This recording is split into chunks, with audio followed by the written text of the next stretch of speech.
kapatid ay narito sa kauna-unahang pagkakataon. If this is your first time to be here sa Lighthouse Christian Community, we want to acknowledge you. So if you are a first-timer, meron po ba tayong first-timer dito? Anyone? Absent ang first-timer? How about in the mid-section? First time, we have one here in front. Meron pa po dyan sa likod. Is there anyone? First-timers, we have one more dyan sa gitna. Ayun. First-timer ba? Hindi. Wala na. Dito po, may first-timer po ba rito? So yung dalawang gilid po may assignment. Meron. Si baby, ayan, si baby ni Luther, at saka ni Krista. At saka si Kuya Mochi. It's good to see you. So, salamat po sa ating mga first-timers. Kayo po ang tugon sa amin pong mga panalangin. Salamat sa Panginoon dahil kayo po ay nakasama namin sa araw na ito. Ang dalangin po namin mga kapatid ay hindi po ito ang una't huli na kayo ay aming makakasama. We pray na kayo po ay maministeryohan ng salita ng Diyos at kayo po ay tunay na ma-inspired, magpala ng pagbabahagi po ng salita ng Diyos. Our ushers will approach you probably later. Siguro yung iba po sa inyo ay na-approach na. Kinuha na po ang inyong mga detalye. Hindi po namin kayo isasama sa kung anumang scam. Gusto lang po namin na makilala kayo so that we can also follow up on you pagkatapos po during the week. So pagka may na-receive po kayong text galing po sa miyembro ng Lighthouse, yun po ay para lamang po kayo kumustahin at pasalamatan sa inyo pong pagsama sa amin sa araw na ito. So once again, palakpakan nga po natin ang ating mga first-timers. And for the rest of us, let's continue to invite. Okay, let's continue to bring in people dito po sa ating simbahan. Huwag po nating solohin ang pagpapala. Okay? Ibahagi po natin sa iba. So, bring people, bring your family and friends. Yung inyong mga kapitbahay, mga classmates, sa mga katrabaho. At together, tayo po ay sumamba sa ating Panginoong Diyos. Amen? Isa pa nga pong palakpak para sa ating Panginoon. This one is Alexander III.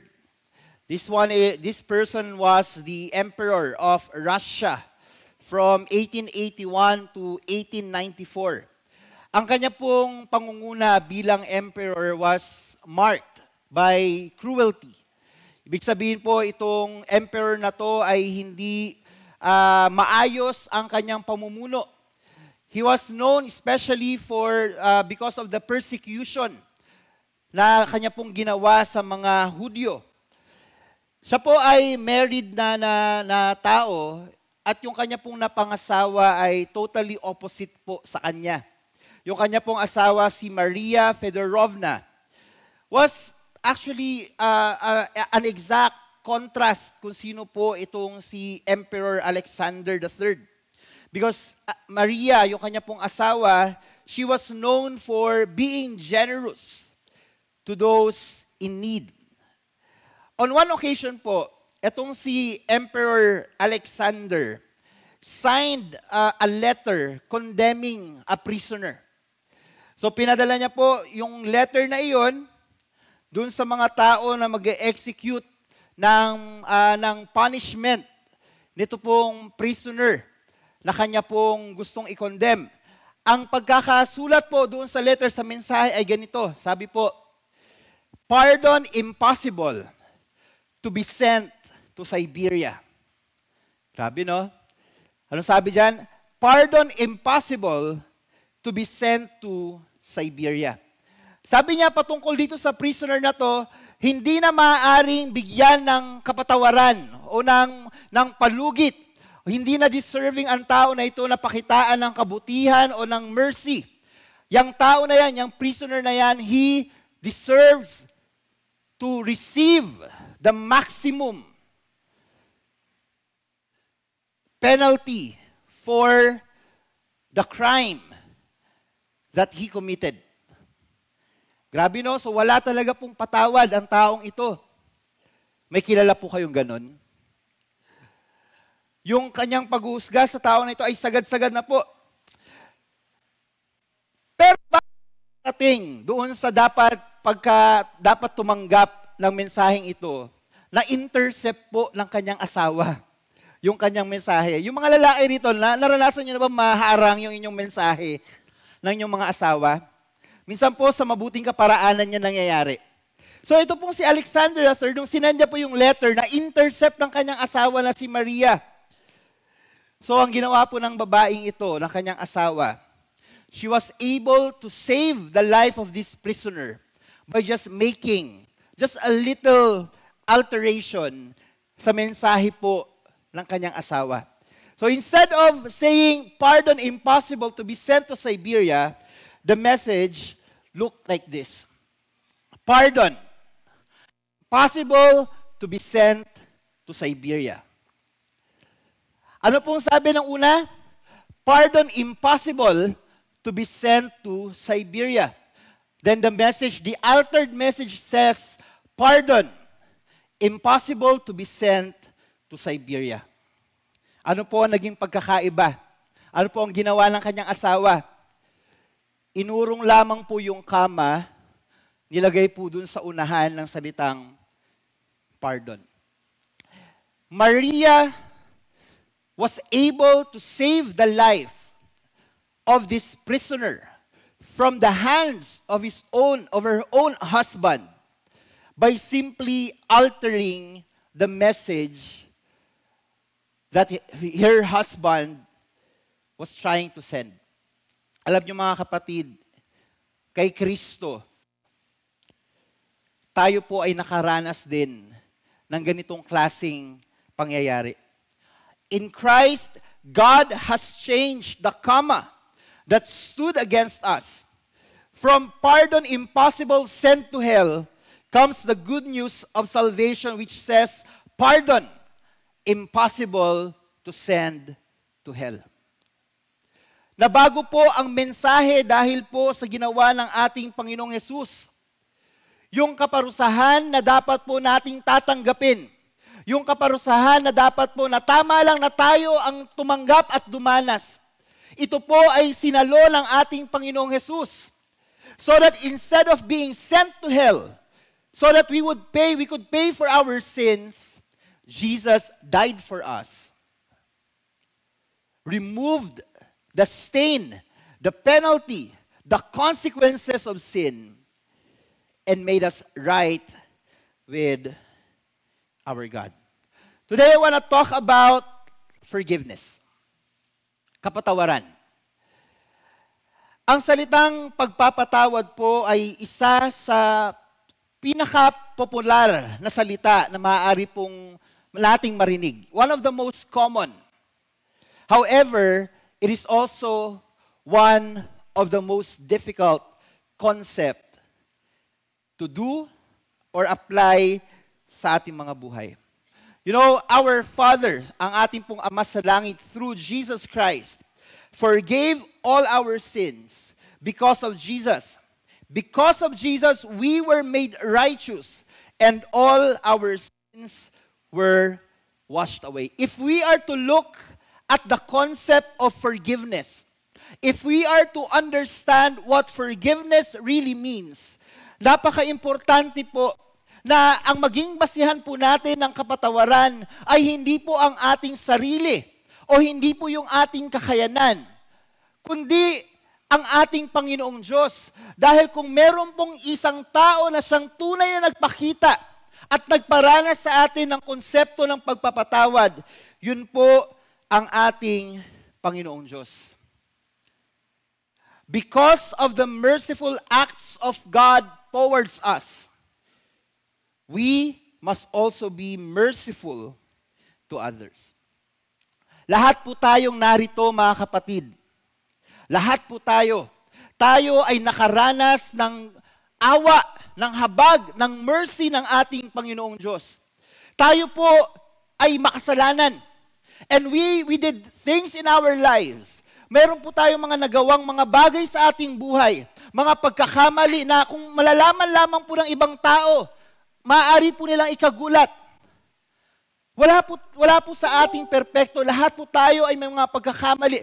Pero despite our real situations in life, despite yung atin pong karumihan at yung atin pong pagkakasala, nagawa po ng ating Panginoong Diyos sa tayo po ay pakitaan ng kanyang mercy at makaranas ng kanyang pagpapatawad.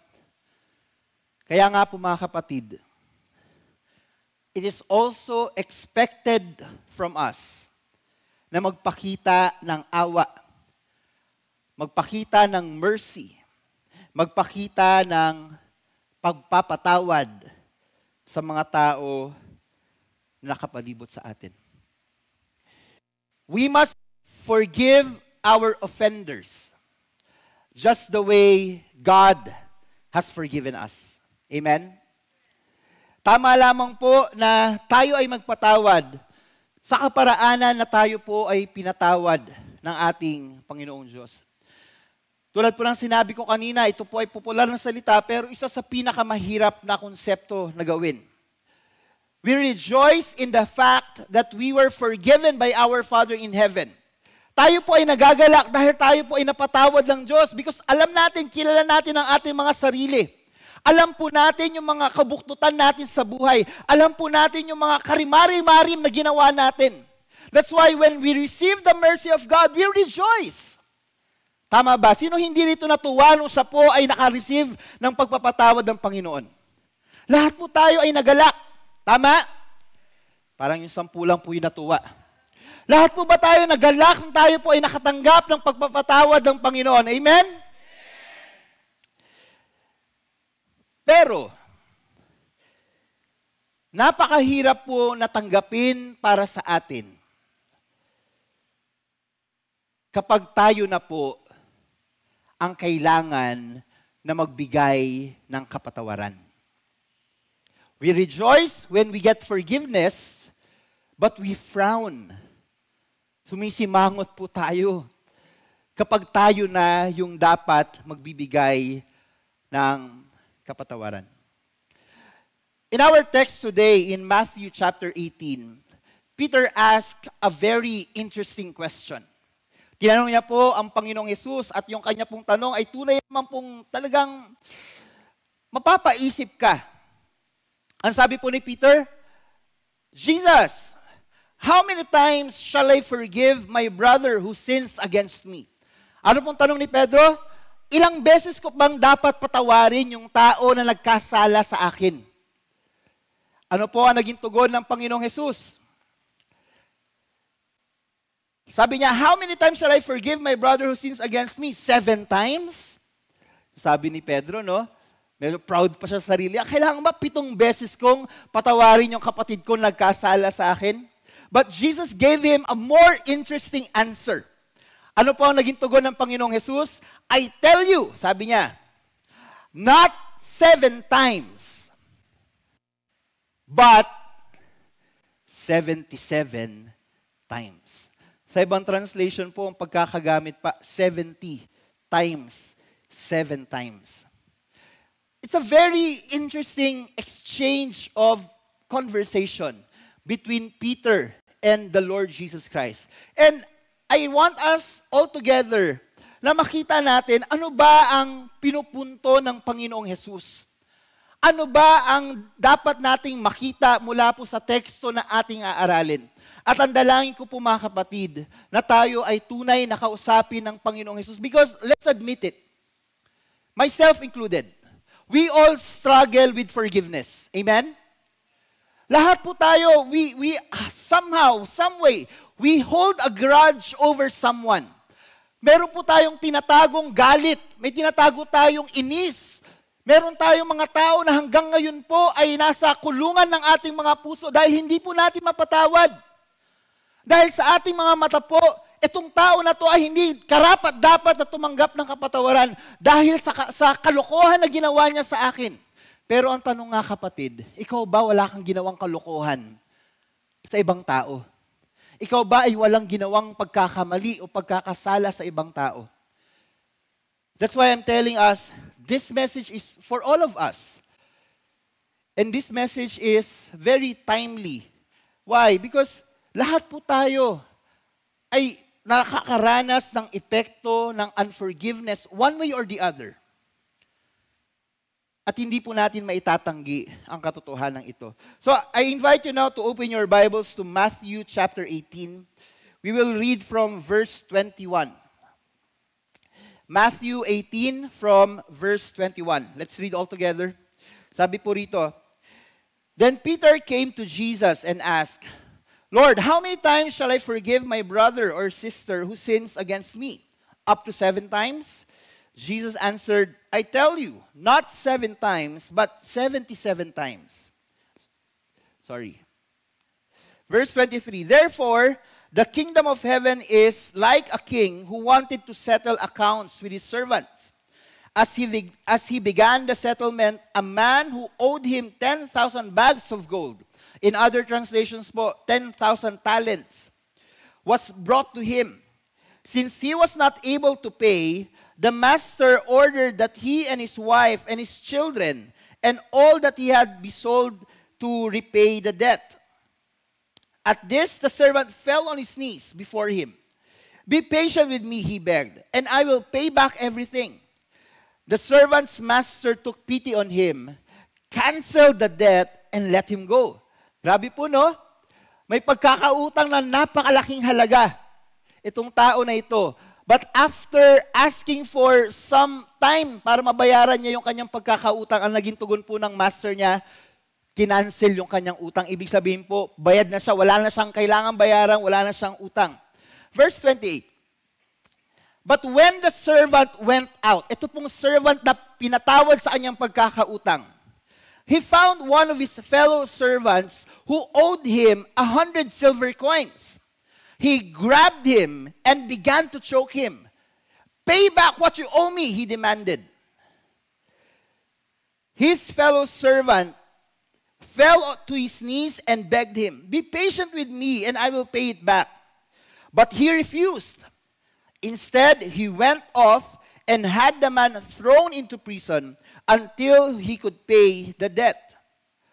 When the other servants saw what had happened, they were outraged and went and told their master everything that had happened. Then the master called the servant in. You wicked servant, he said. I canceled all the debt of yours because you begged me to. Shouldn't you have had mercy on your fellow servant, just as I had on you? In anger, his master handed him over to the jailers to be tortured until he should pay back all he owed. This is how my heavenly Father will treat each of you unless you forgive your brother or sister from your heart. Let's pray. Panginoon, maraming salamat po sa umagang ito. Salamat, Lord, for another opportunity to minister to by your word. Dalangin namin, Panginoon, na ang aming po mga puso't isipan ay mabuksan. At hayaan niyo, Panginoon, na marinig at matanggap po namin ang mensahe ng malinaw. And allow it, Lord, to really be, Lord God, planted deep in our hearts, Lord. At ito po ay hindi lamang po manatili sa aming isipan bilang kaalaman. Instead, ito po ay maging isang bagay na amin pong aaksyonan nang sa gayon, Panginoon, makita namin ang pagpapala na dulot ng pagsunod sa inyo pong mga kautusan. Lord God, dalangin ko po na itago ninyo ang inyong lingkod sa inyong likuran at hayaan niyo po na tanging salita niyo lamang ang siyang maihayag at tanging pangalan niyo lamang po ang siyang maitaas sa pangalan ni Jesus. Amen and amen. Palakpakan nga po natin ang ating Panginoong Diyos.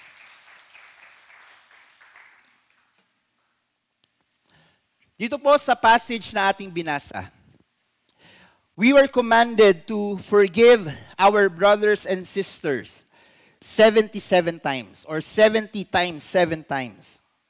Ano po ba ang kahulugan nito, mga kapatid? Ano po ba ang nais itong puntuhin? Ano po ba ang nais itong iparating? Is this one symbolical or this one is to be taken literally? How should we respond to this command or to this parable? At bakit po sinabi ng ating Panginoong Hesus na pag tayo po ay hindi natutong magpatawad sa mga tao na nakagawa sa atin ng pagkakamali, tayo daw po ay hindi rin mapapatawad. Diba? Inisip na, akala ba natin na tayo ay napatawad na ng Panginoong Diyos nung tinanggap natin ang ating Panginoong Hesus? So ano po ang punto kung bakit po naisulat ang particular na passage na ito sa Biblia? We will try to answer these questions as we go on, but let me first define what forgiveness means according to some dictionaries. Unang-una, forgiveness means granting free, pardon for or remission of an offense or debt. Ibig sabihin po, pagtatanggal o pag-aalis, pagpapatawad ng kung ano man pong kasalanan o pagkakamali na nagawa ng ibang tao. It also means giving up of all claim.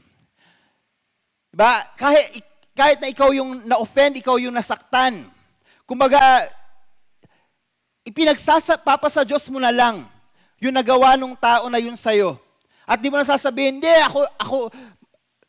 ako ang dahilan kung bakit ka napagtapos sa pag-aaral mo tapos ganyan yung gagawin mo sa akin. Ang sinasabi po sa atin, pagka nagtapatawad tayo, we are giving up all our claims or everything that we did for that person. And we just release forgiveness. Pangatlo, forgiveness is the intentional and voluntary process by which a victim undergoes a change in feelings and attitude regarding an offense. Let's go of negative emotions such as vengefulness, forswears recompense from or punishment of the offender. I like these words. Sabi po, intentional and voluntary.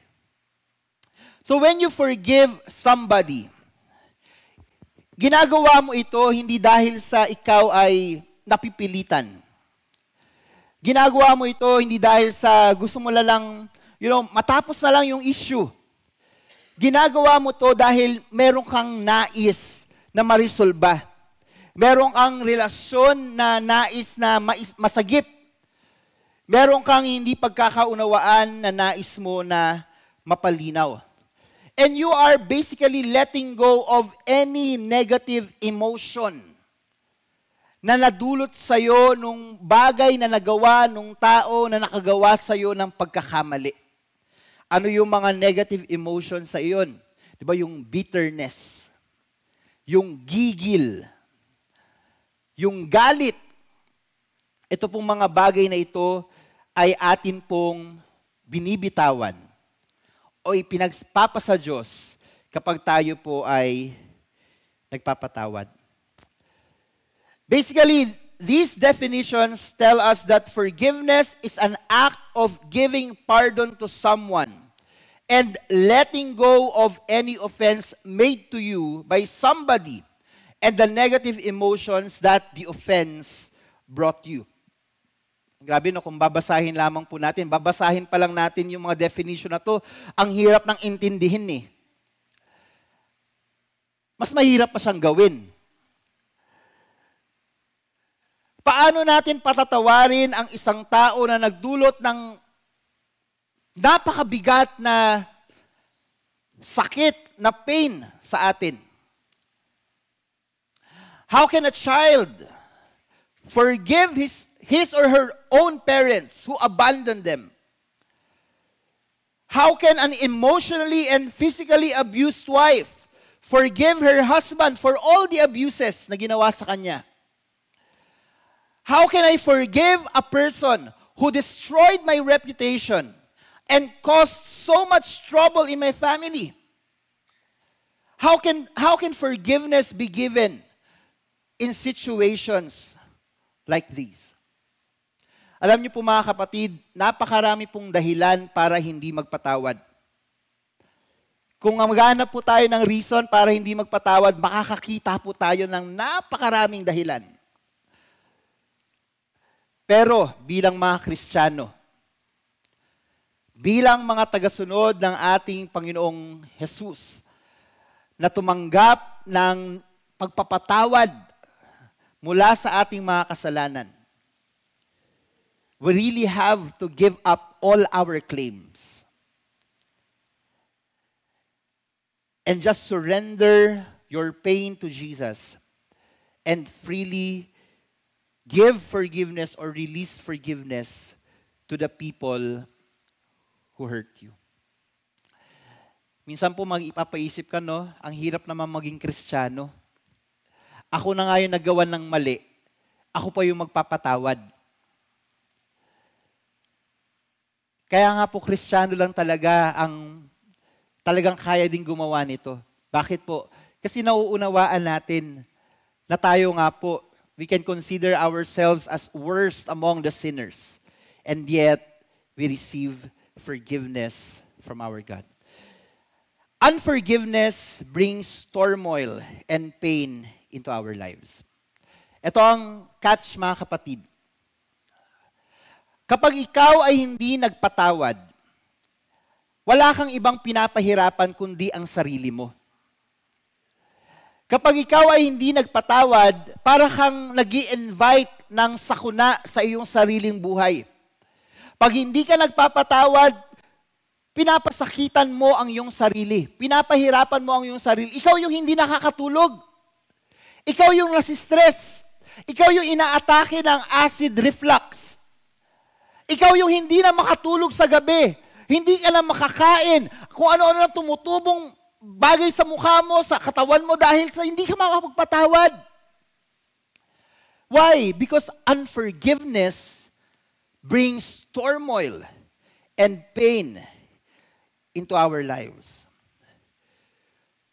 Ang nasa isip po natin, when we think that when we hold forgiveness, when we withhold forgiveness, kapag ito po ay ating ipinagdadamot sa iba, tayo po ay nakakaganti sa mga gumawa ng pagkakamali sa atin. Ang katotohanan po, mga kapatid, hindi po yun ang nangyayari.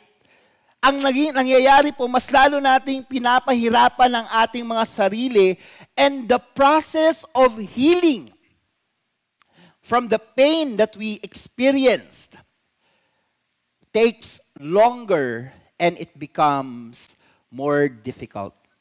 Ang hindi po pagpapatawad ay nagdudulot ng mas matagal na proseso ng paghilom mula po sa sugat na atin pong tinanggap mula sa mga tao na nakagawa ng pagkakasala sa atin. Unforgiveness does not only bring us pain and turmoil. Unforgiveness also serves as a hindrance in our relationship with God.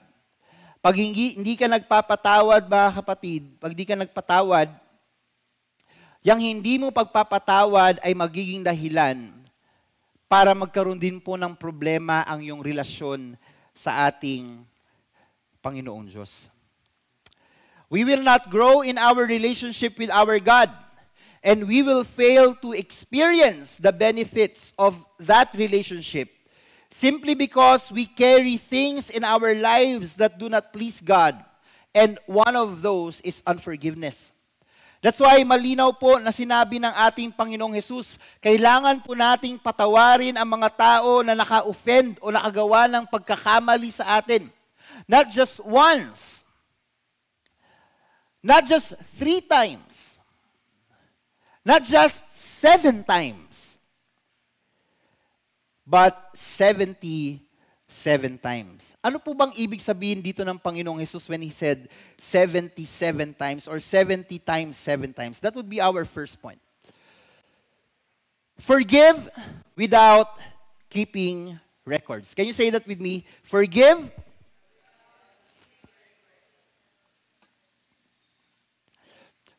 without keeping records. Sino po rito yung mahilig mag-keep ng record? O pinatawad kita, isa na. Meron ka sa bahay mo, meron kang chalkboard. Tapos, meron pangalan yung mag-asawa. Tapos, nagbibilangan kayo kung ilan beses nyo na napatawad ang isa't isa. Tapos, at the end of the year, ito totally nyo, sabi, oh, mas maraming beses kitang pinatawad, ha? Libre mo akong cheeseburger. Alam niyo po, sa Judaism, sa mga Hudyo, ang pagpapatawad ng 3 beses ay pagpapakita ng isang generous spirit. Ibig sabihin po, mabuti kang tao.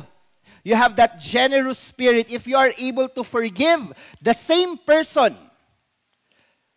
for the same or different offenses ng 3 beses. That's why the question of Peter implies a kind of generous heart that Peter had. Pagpapakita po yun na si Pedro sa kanya pong tanong, sa kanyang statement, pinapakita niya na okay siya. If forgiving 3 times is generous, how about 7 times? Naisip niyo po ba yon? Yung isang tao, sa mga may asawa po rito, yung iyong asawa, hindi mo lang 3 beses pinatawad, 7 beses mong patatawarin.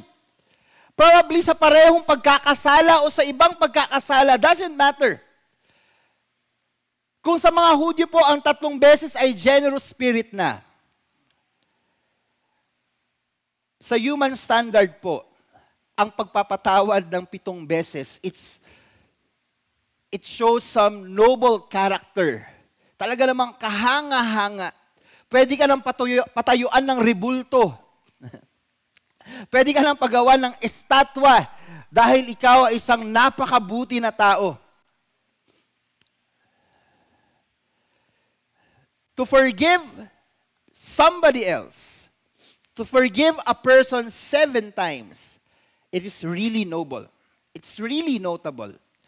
And not many people can do that. Alam niyo po, kung ako siguro si Pedro, mag-e-expect ako ng, at least ng tapik sa likod galing sa Panginoong Jesus. Kung ako si Pedro, sabihin ko, 7 beses patatawarin ko yung tao na nakagawa sa akin ng pagkakamali. Aasa siguro ako na yayakapin ako ng Panginoong Jesus. Expect Him to commend me. Anong 3 beses? Kaya ko magpatawad ng 7 beses. Siguro Peter was expecting Jesus to commend him for such noble statement. However, the response of Jesus was even surprising. Yung naging tugon ng ating Panginoong Jesus sa statement na ito ni Pedro. It's like Jesus was telling Peter, Peter, you think 3 times is generous and 7 times is noble?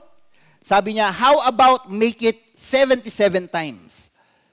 Ano sa palagay mo, Pedro? Hindi lang 3, hindi lang 7, kundi 77. Ano ba talagang nais sabihin ng Panginoong Hesus dito?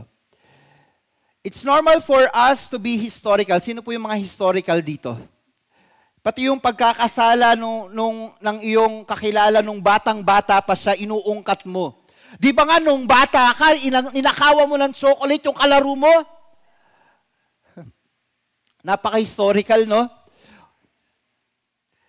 We tend to keep records of wrongdoings. May listahan tayo ng mga pagkakasala ng mga tao sa atin. It's not probably a literal list, pero in our minds, we have that long list of wrongdoings ng mga tao sa paligid natin. We even keep records of how many times we've shown kindness to other people. Isipin mo, itong tao na to, 10 beses ko na itong pinatawad. Inulit pa rin talaga. We tend to be very historical. You know, it is good that we forgive others. Napakaganda po ng mga kapatid kung magagawa po nating patawarin ng ibang tao. But, it is even better to forgive other people without keeping records. Yung pag nagpatawad ka, talagang kakalimutan mo na, okay, sige, back to zero tayo, clean slate tayo. Hindi siya yung tipo na para siyang bala sa iyong bulsa. Na kapag nakahanap ka ng pagkakataon, gagamitin mo yung bala na yon. Para pag inaway ka ng asawa mo, meron kang ibabato sa kanya. Hindi po pwedeng ganun. So, basically, yung sinasabi po ng Panginoong Jesus kay Pedro, nung sinabi niya, you must forgive your brother 77 times, is that we must not keep records of wrongs. We must not keep track of how many times we've forgiven our brothers or sisters. We should not keep records of how many times we've shown kindness to other people. When you forgive, just forgive. Stop counting. Huwag ka nang magbilang kung gaano karaming beses mo nang napatawad ang ibang tao. The Bible tells us in 1 Corinthians 13 verse 5. Ano pong sabi dyan? Love does not keep records of wrongs. Pag mahal mo ang isang tao, hindi mo na tatandaan pa yung mga bagay na ginawa niya sa'yo and use those things against that person. Pastor, okay lang, wala naman akong issue kung sa mga mahal ko sa buhay ko, papakita yung pagpapatawad eh. Yung mga taong hindi ko mahal, doon ko na lang i-apply yung ginawa nitong wicked servant na ito. Pero ito kasi ang complication dito, kapatid. We were commanded by God to love others as well. So, we have to love the lovable, and we also have to love the unlovable. We have to love our family, and we also have to love the people around us. Yes, mga kapatid, even our enemies. So, ibig sabihin po, nung sinabi ng Panginoon Diyos na mahalin natin ang mga tao na nakapalibot sa atin, and that includes everyone. So, this one applies to everybody. Yung hindi natin pagbibilang ng kamalian ng tao ay hindi lamang po applicable dyan sa taong katabi mo. Ito po ay applicable sa lahat ng tao na iyong nakakasalamuha.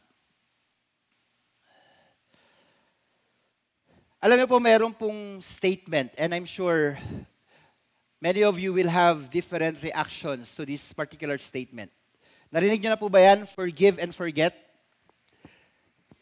Parang ako pa lang yata nakakarinig nito. Narinig niyo na po ba itong statement na to? O nagamit niyo na po ba itong statement na to? Depende, Pastor, kung ano yung pagkakasala na gawa ko. You know, this one is a very controversial statement. Some people would say na pag ikaw ay nagpatawa, dapat kalimutan mo na yung nagawa ng tao. And some people would say na hindi, Pastor. Paano ko makakalimutan yung bagay na ginawa niya, Pastor? Karimari-marim. Paano ko makakalimutan, Pastor, yung sakit na dinulot ng mga bagay na ginawa niya? And that is the reason why forgiveness is a process. Because totoo naman po yun, mga kapatid. Kung napakalalim po ng sugat na idinulot sa iyo ng isang tao, himala na lamang po talaga ng Panginoon kung makakalimutan mo agad-agad yung kanyang ginawa sa isang pitik lamang po ng kamay. And for many of us, forgiveness takes time. I mean, when you forgive, you make the decision to forgive, pero yung pagpapatawad o yung sakit, yung pagpapagaling o paghilom mula dun sa sakit na iyong naramdaman ay paunti-unti po natin pinoproseso sa grasya ng ating Panginoong Diyos until we reach that point in our lives that you no longer remember the pain. You might still remember yung bagay na nangyari in the past. Pero whenever you remember that instance in your life, whenever you come across the same person who did that terrible thing to you, dahil sa ikaw ay napagaling na ng grasya ng ating Panginoong Diyos, you have already forgotten the pain. Because you are now totally healed by God. Question, mga kapatid. Kapag ka ang sugat po ba, yung marka ng sugat sa ating mga katawan ay naghilom na, pag tinignan mo, hanapin mo, saan na nga ba ako nasugat? Asa na nga ba yung peklat na yun? Nasugat ako somewhere eh. Pero hindi ko na kasi makita kung nasaan. Minsan yung nunal mo, pagkakamalang pang peklat. Parang ito yun eh. Pero hindi ka na sigurado. Why? Because the mark of that wound is already gone. So, may tendency na malilimutan mo na talaga kung nasaan exactly, kung saan ka nasugat. You may still remember the experience. Pero yung pain na dinulot ng experience na yon, because you were already healed from that, you have forgotten already. It may be controversial, and it may cause so much discussions. Pero ito po ang ginawa ng Panginoong Diyos para sa atin. He forgave us and forgot all our sins. Hebrews 8:12. For I will forgive their wickedness and will remember their sins no more. Aren't you blessed na hindi na po naaalala pa?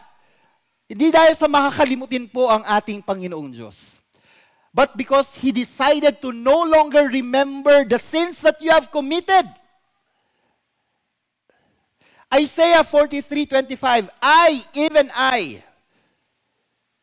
He who blots out your transgressions for my own sake and remembers your sins no more.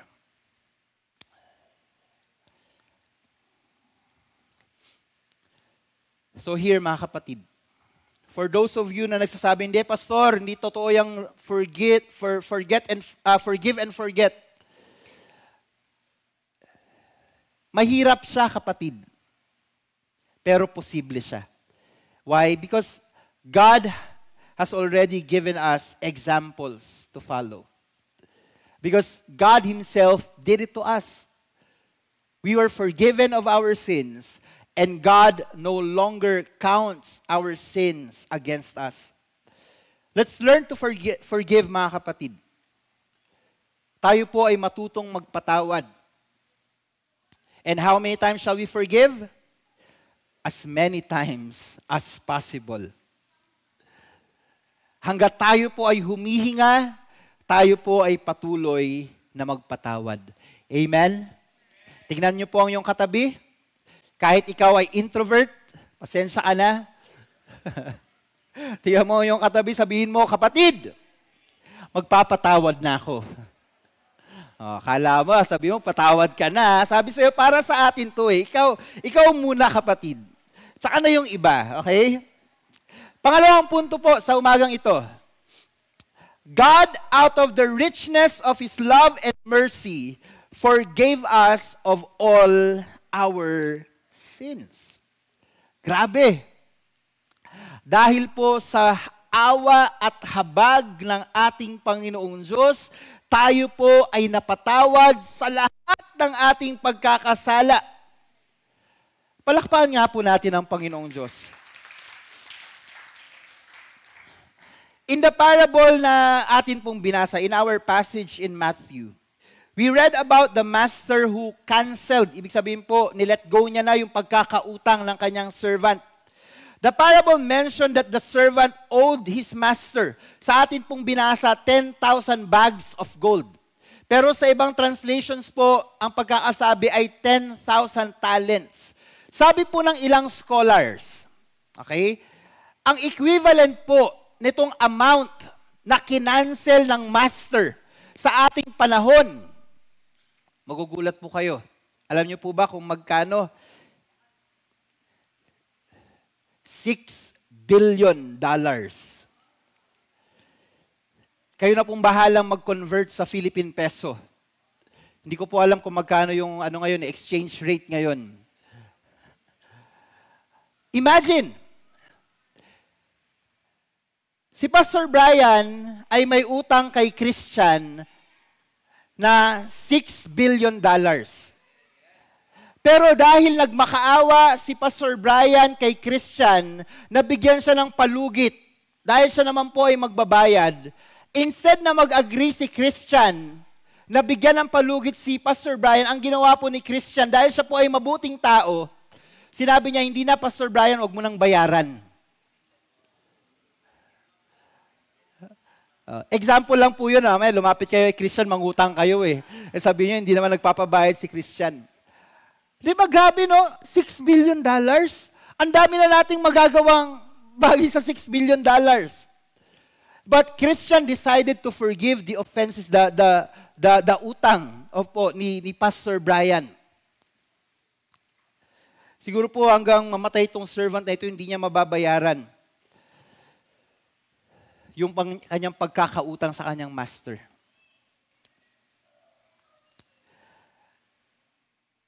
Because of the huge money that this servant owed, his master commanded him and his entire family and his possessions to be sold.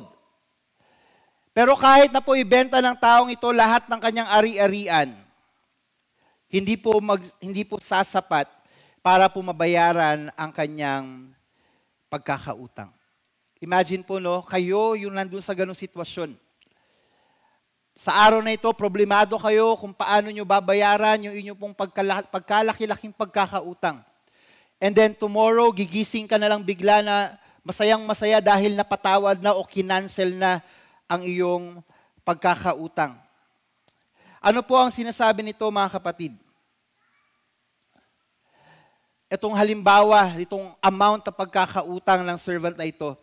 Our sins are too great that no form of payment from human side is possible. The master knew na hindi po kayang bayaran ng servant na ito yung kanyang pagkakautang sa kanya. Dahil kahit pagsama-samahin niya, lahat ng meron siya, hindi po sasapat para mabayaran yung kanyang utang.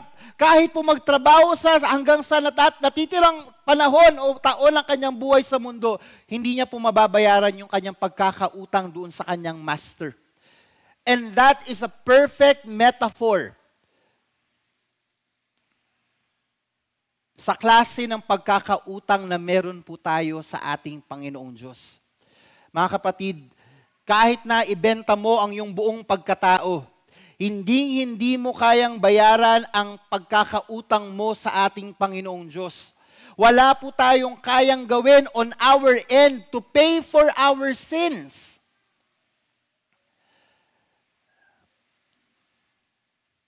At alam po iyon ng Panginoon. Kaya nga po dahil alam ng Diyos na hindi natin kaya bayaran ang ating pagkakasala, siya na po mismo ang gumawa ng paraan para tayo po ay tubusin sa ating pagkakasala. Ipinadala niya po ang kanyang kaisa-isang anak, ang ating Panginoong Hesus, para bayaran po tayo, bayaran po ang ating pagkakautang so that our debts, our utang could be canceled. Jesus is the only one who can pay our debt.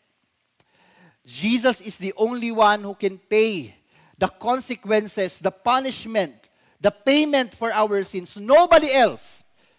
Hindi ko po kayang bayaran yung inyong utang. Hindi ko nga po mabayaran yung sarili kong utang sa ating Panginoon Diyos. Babayaran ko pa yun sa inyo. Kahit ilang beses nyo po akong ipako sa krus, hindi ko po mabayaran yung inyong, hindi ko po kayo matutubos sa inyong pagkakasala dahil ako po mismo hindi ko kayang tubusin ang aking sarili mula sa aking pagkakasala. Only the Lord Jesus Christ can do that. Because of the sacrifices of Jesus on the cross, we have been forgiven.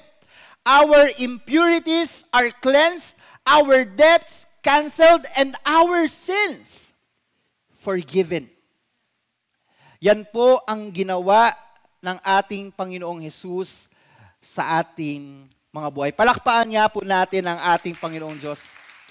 Psalm 103 verses 1 to 5 sabi po, Bless the Lord, O my soul, and all that is within me, bless His holy name.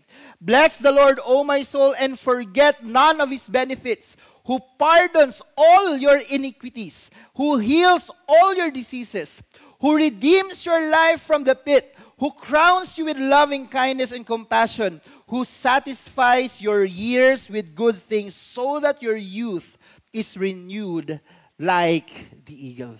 Grabe po ang ginawa ng ating Panginoong Diyos. Kaya nga po, tama lamang na siya po ay bigyan natin ng kapurihan. Once again, purihin nga po natin ang ating Panginoong Diyos. And our last point for today, we are expected to show mercy to others. Dahil tayo po ay pinatawad, dahil tayo po ay nakaranas ng mercy ng Panginoon, ito po ang nire-require ng ating Panginoong Diyos mula sa atin. We are expected to show mercy to others. The Bible tells us that to whom much is given, much is required. Since God has forgiven us big time, He expects us that we do the same for others. Kung babalikan po natin yung passage natin, we can see kung ano po yung nangyari pagkatapos pong patawarin ng master yung kanyang servant sa kanyang pong pagkakautang. Let's continue the story in Matthew 18:28 to 34.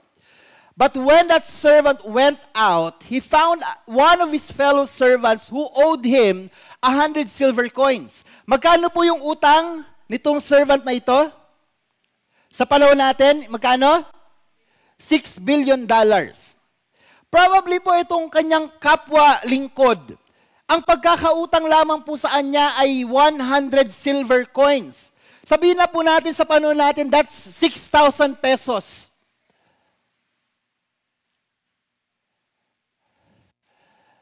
So ano pong ginawa ng servant na ito? May utang siyang 6 billion na pinatawad. Ngayon meron siyang kapitbahay na may utang sa kanyang 6,000. Ano po ang nangyari? He grabbed him and began to choke him. Sabi niya, "Pay back what you owe me," he demanded. His fellow servant fell to his knees and begged him, "Be patient with me and I will pay it back." But he refused. Instead, he went off and had the man thrown into prison until he could pay the debt. Tingnan niyo po ang nangyayari dito, kapatid. And then, when the other servants saw what had happened, they were outraged and went and told their master everything that had happened. So then the master called the servant in. "You wicked servant," he said, "I canceled all the debt that you have of yours because you begged me to. Shouldn't you have had mercy on your fellow servant just as I had on you?" In anger, his master handed him over to the jailers to be tortured until he should pay back all that he owed. Ito pong servant na ito na may utang na pagkalaki-laki ng sa kanyang master. This servant was not changed, was not even affected at all by the mercy and the kindness of his master. Kasi kung siya po ay tunay na naapektuhan ng kindness ng kanyang master, dapat magiging resulta, magpapakita rin po siya ng kindness at ng mercy sa ibang tao. Pero nakita po natin na hindi ganon ang nangyari. Meron siyang malaking utang na napatawad, pero yung tao na may pagkakautang sa kanya na maliit lang na halaga, hindi niya po nakayang patawarin. May kilala kayong ganon? Ako po may kilalang ganon. Yung sarili ko. Kayo po, kilala niyo po ba ang inyong mga sarili? Di ba po, tayong lahat ay parang tulad ng servant na ito. Ang laki-laki ng utang natin sa Panginoong Diyos, tapos napatawad po tayo. Pero yung mga taong may pagkakautang sa atin, hirap na hirap po tayong patawarin. Our sin was forgiven by God, but we sometimes find it hard to forgive the sin of others. Many times, we would plead God to forgive our sins. We bother God with all the list of the things that we need Him to forgive. And we get out of our prayer closets and feel so light because we know that we have been forgiven by God. Pero, ito na po, kapag merong isang tao na lumapit sa atin, na nakagawa sa atin ng mali, at humingi ng kapatawaran sa atin, mga kapatid, anong ginagawa natin? We deny these people forgiveness. Ano na sabihin natin? Huwag kang lumapit sa akin, mainit pa ulo ko sa'yo, baka bigwasan kita dyan. Hindi ako natutuwa sa'yo, ha? Huwag mo akong kausapin dyan. And yet, kakagaling lang natin dun sa ating prayer closet. Kakatanggap lang natin ng kapatawaran sa Panginoon. Pero paglabas natin ng bahay, makita mo yung kapitbahay mo, huwag ka talagang lalapit sa akin, basti ha, bad trip talaga ako sa'yo. Tinapon mo yung inumin ko kahapon. We ask God to forgive us, and yet, hirap na hirap po tayo na magpatawad sa ibang tao. The sin that other people committed against us is nothing compared to the sin we committed against God. Ito po ang itanim natin sa isipan natin, mga kapatid. Kahit tagaano kagrabe ang pagkakasala na nagawa ng ibang tao sa atin, walang-wala pa rin po yun sa kasalanan na atin pong nagawa sa ating Panginoong Diyos. Dahil yung atin pong pagkakasala ay nagresulta para ibigay niya ang kanyang kaisa-isang anak. Ganun po naging kalala ang ating pagkakasala sa ating Panginoong Diyos. Kaya mga kapatid, kung tayo po na meron nagawang malaking bagay, malaking kasalanan sa ating Panginoong Diyos, ay napatawad niya, sino po tayo para hindi magpatawad sa iba?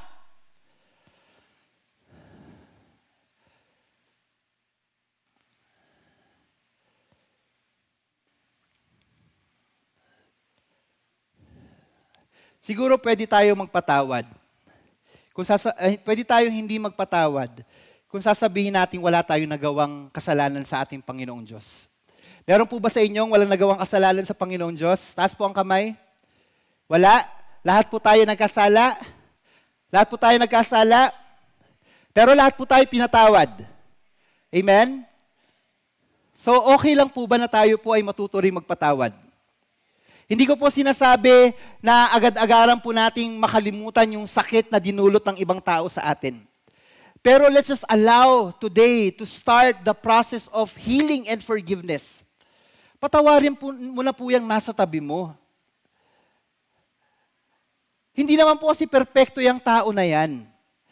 Gagawa at gagawa po yan ng pagkakamali. Sasabihin ko po sa inyo, yung nagawa niyang pagkakamali, gagawin niya pa rin po yan sa mga darating na panahon. At ito rin po ang sinisigurado ko sa inyo, ikaw rin, gagawa ka rin ng mali dyan sa katabi mo. May magagawa ka rin pong kasalanan sa tao na iyan. Kaya nga po importante mga kapatid na tayo po ay matuto na magpatawad. We must initiate forgiveness. Huwag po nating hintayin yung ibang tao na sila po yung unang lumapit sa atin. Tayo na po ang mag-initiate. Now, speaking to those of you who were abused when you were a child, okay, at malalim po ang talagang sugat. Hindi ko po sinasabi na puntahan niyo yung taong nagmolestya sa inyo o nakagawa sa inyo ng ganong kagrabe. Okay? Hindi po yun ang sinasabi ko. Ito po ang sinasabi ko. You acknowledge that you have that pain in your life caused by other people, probably a loved one or a neighbor or kung sino man po yung tao na yon. You come to the Lord and ask the Lord na unang-una, pagpapatawad sa iyong kasalanan dahil nagtanim ka ng galit sa tao na iyon. Pero pangalawa po, just release that person. Patawarin nyo na po yung tao na iyon. Hindi nyo po siya kailangan puntahan. Baka naman po pagkatapos nitong service na to, pupuntahan nyo yung tao na iyon. Hoy, alam mo, pinatawad na kita. Sa ginawa mo sa akin, pinapatawad na kita. Hindi po ganun. Sinasabi ko, lumapit tayo sa Panginoon. Sabi natin, Lord, malalim po yung sugat ko na dulot ng tao na to sa akin. Pero I wanna be healed. I wanna be restored. I wanna be freed from the things that these people did to me. Lord, I'm releasing them, I'm forgiving them, and I'm asking you to now start the process of healing. Dahil ayoko na pong matulog, Lord, na mabigat po ang aking puso.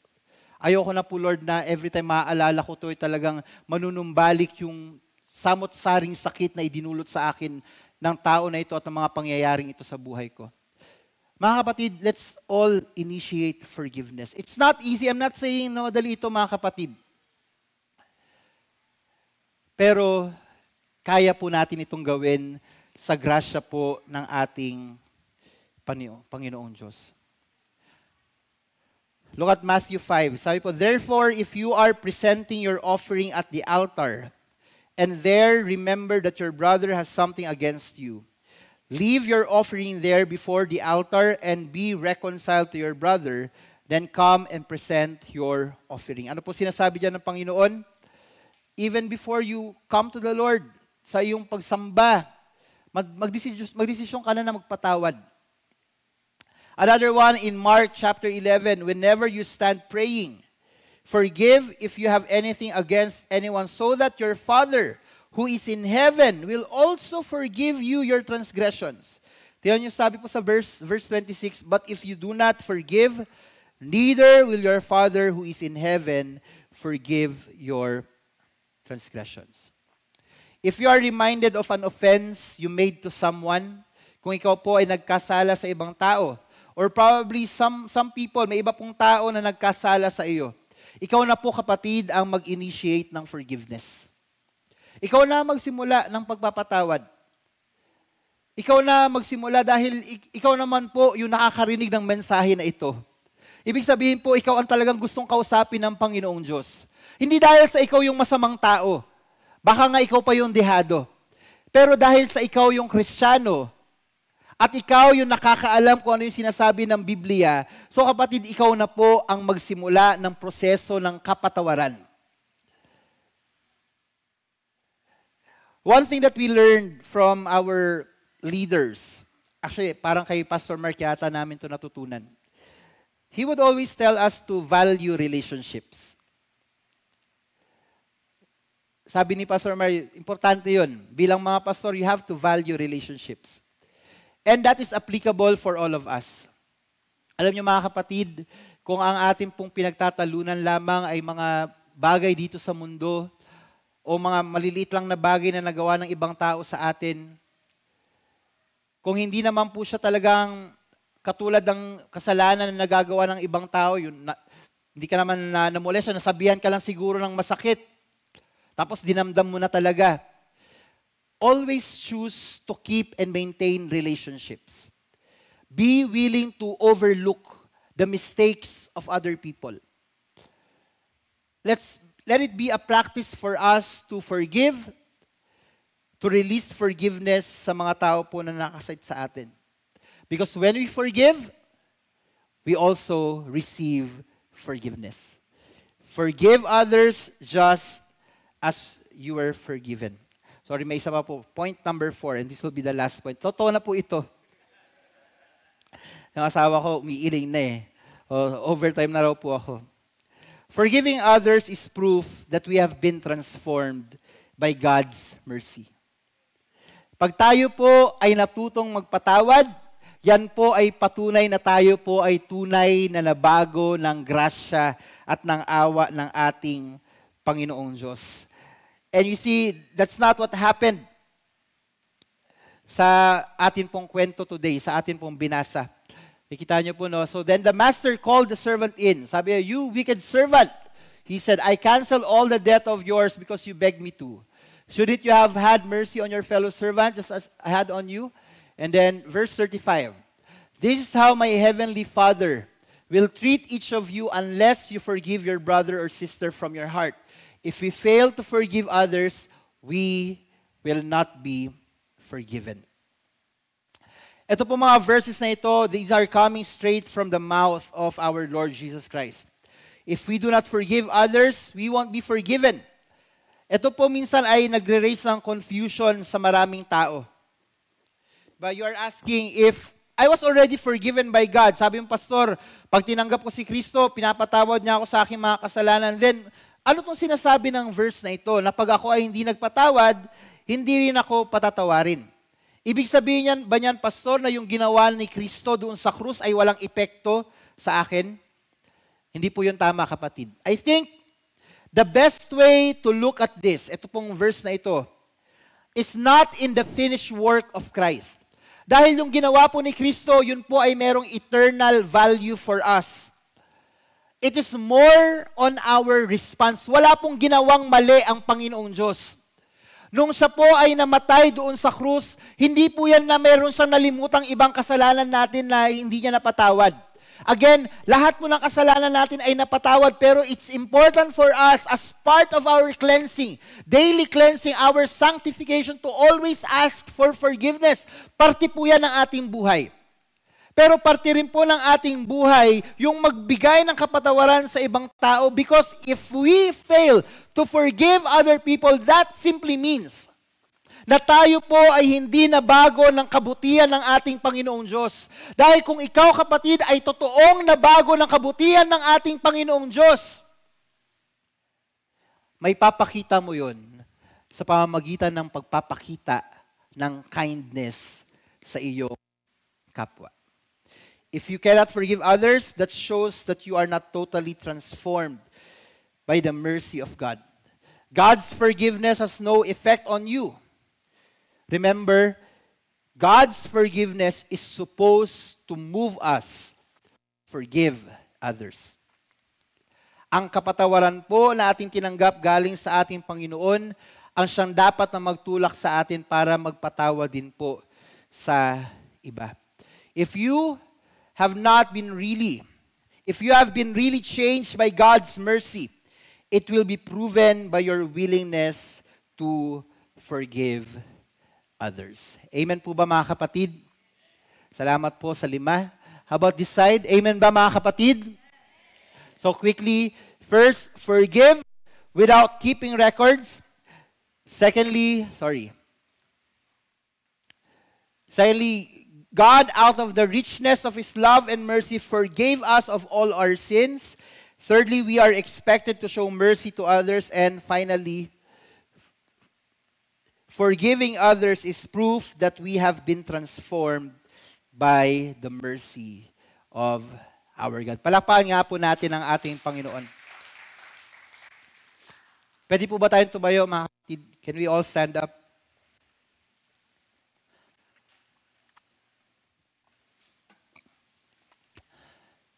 What an amazing thing God has done for us. Our debts are canceled. He has completely forgiven us of all our sins. Pero hindi po doon yung natatapos, mga kapatid. God requires us to show mercy who have caused us pain. Dahil tayo po'y pinatawad, tayo po'y inaasahang magpatawad.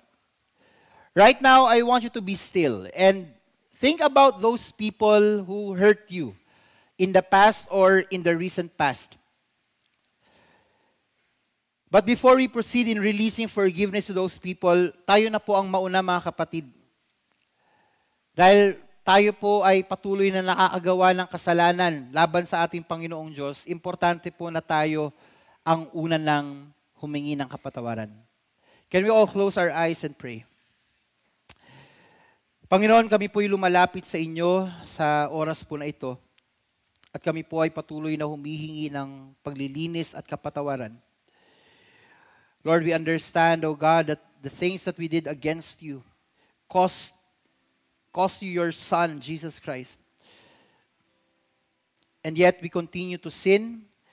We continue to violate your commands. We continue to hurt you by the things that we do. So right now, Lord, we are asking for forgiveness. And would you allow once again the blood of our Lord Jesus Christ to cleanse us from all our sins. In Jesus' name. Now, just keep your eyes closed and your heads bowed down. Now, I want you to think of those people na nakagawa ng pagkakamali sa inyo. Yung mga tao na nakasakit sa inyo, na nakagawa sa inyo ng kasalanan. Now, I want you to talk to the Lord, admit that you were hurt by these people, and just ask the Holy Spirit to give you that capability to release forgiveness to these people. Siguro yan po ay isang mahal sa buhay.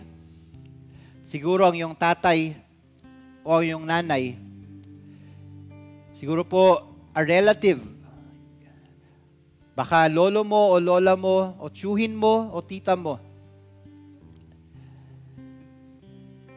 And yung bagay na yan na ginawa ng tao na ito sa iyo, it really ruined you inside. For many years, masyado kang naging bitter. For many years, sugatan ka, nahihirapan kang makamove on sa iyong buhay. At ang nagiging resulta pa ngayon, yung bagay na ginawa sa iyo ng taong ito ay nagagawa mo sa iba.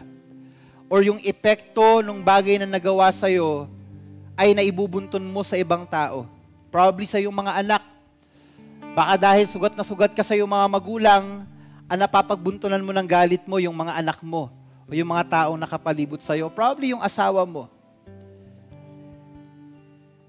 And this time, kapatid, the Lord wants to heal you from that sin, from that pain.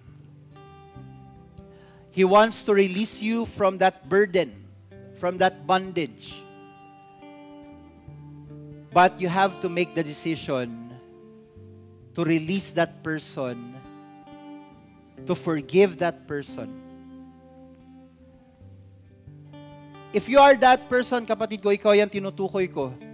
And nagdidesisyon ka sa oras na ito na, Pastor, gusto ko na talagang magpatawad, gusto ko nang patawarin tong tao na to. Mabigat yung nagawa sa akin, pero kinakausap ako ng banal na Espiritu at nais niya na patawarin kong yung tao na ito. Wala pong nakatingin sa'yo. All eyes are closed and all heads are bowed down. If you are that person, kapatid, would you please raise your hand? Because I just want to pray for you. I see that hand. I see that hand. Anyone, you just want to release forgiveness? I see that hand. I see that hand. You just want to release forgiveness right now. Dahil gusto mo nang umusad sa iyong buhay, gusto mo nang magpatawad, gusto mo nang ma-heal from that pain. Just raise your hand and acknowledge that pain. And we will all pray together. Just keep those hands raised. Isa pang request, mga kapatid, so that we can minister to you personally. Since tinaas mo na rin yung kamay mo, would you please come here in front so that our leaders can pray for you? Okay lang ba yun, mga kapatid? If you are that person, you just wanna release forgiveness, and you raise your hand, lapit ka po rito sa harapan. We just wanna pray for you and pray with you. Sige po, tayo po'y lumapit dito sa harapan para tayo po ay may panalangin. Matulungan po sa proseso na ito ng pagre-release ng kapatawaran sa mga tao po na nakasakit sa atin.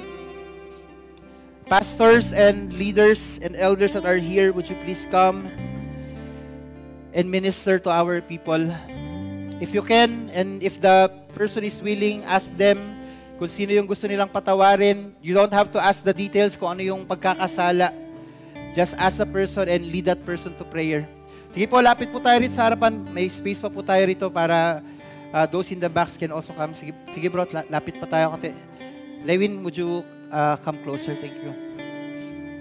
Go ahead, pastors and elders, leaders that are here. Let's go ahead and minister to our people. Levites, would you please lead us to worship? Just very softly.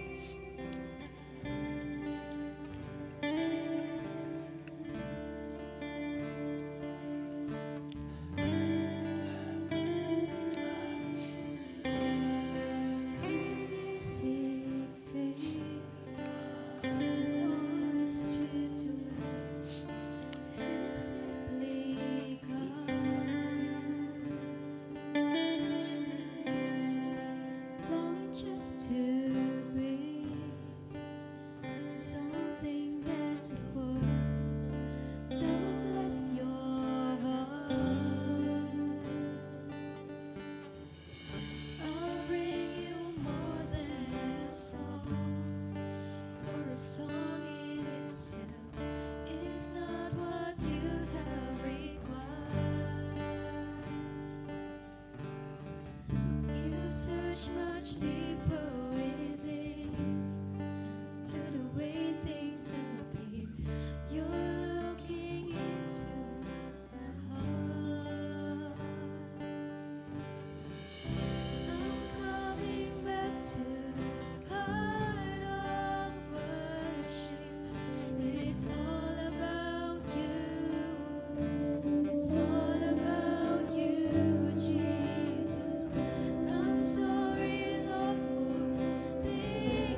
much deeper within.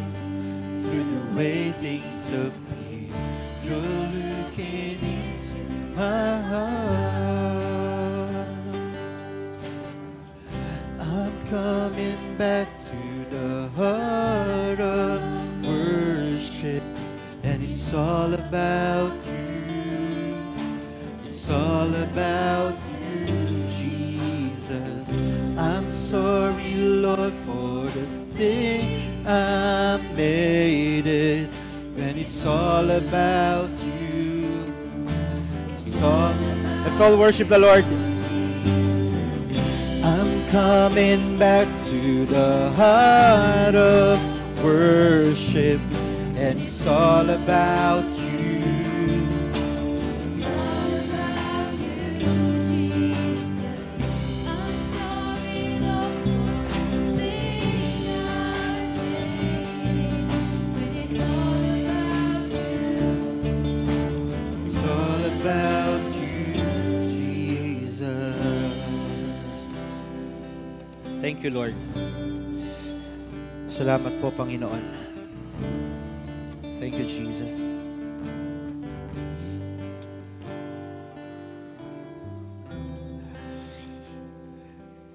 Lord, what a wonderful thing it is that you have done for us. We rejoice because of your grace and mercy upon our lives. Because of your kindness, we have been freed from all our sins. Salamat po, Panginoong Jesus. Thank you also for the grace to release forgiveness and be forgiven. We know that we have been healed from all this pain. And we rejoice because we know that Satan's plan against us is destroyed. We stand here today, Lord God, completely forgiven and restored. Alam po namin, Panginoon, na hindi po madali ang magiging prosesong ito. Pero salamat, Lord, because you are the one who initiated it in us, so that we can also initiate it towards the people na nakasakit sa amin.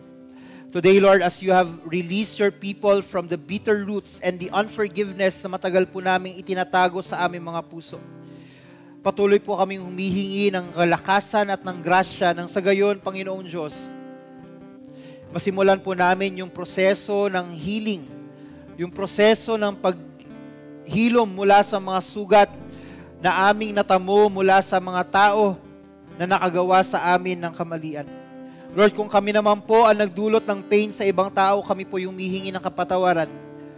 At bigyan niyo po kami, O Diyos, ng kakayanan na lumapit sa mga taong ito at tumingi ng kapatawaran. So that, Lord, kung paano kami pinalaya mula sa aming unforgiveness, ganun din po mapalaya yung mga tao na nagawan po namin ng mali. Salamat, Panginoon, sa mensahe sa umagang ito for reminding us, Lord God, that because we have been forgiven much, tama din po, Panginoon, na kami po ay magpatawad sa mga tao na nakagawa sa amin. Tulungan niyo po kami, Lord. Kailangan po namin ang inyong grasya because we acknowledge in the coming days we will be tested. But Lord, through your grace, through your mercy, and through your power, naniniwala po kami, Panginoon, na kami po ay magtatagumpay sa bagay na ito. Maraming salamat, Panginoon, sa inyo pong kabutihan sa aming buhay. Salamat, Panginoon, sa araw na ito. Ikaw po ang aming pinupurit, sinasamba, niluluwalhati, pinapasalamatan sa pangalan ng aming Panginoong Jesus. Amen and amen and amen. God bless you, everyone. Kita-kita po ulit tayo sa susunod na linggo. For the last time, let us worship the Lord.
Hallelujah, Lord. We thank you and glorify this day, Father God. Indeed, you are the God of mercy, Lord. We pray, Lord, to embrace your forgiveness and we may extend your love with a forgiving heart to others. Once again, Lord, we thank you and we praise you. In Jesus' mighty name, and the children of God will say, Amen. Thank you, church. See you next Sunday.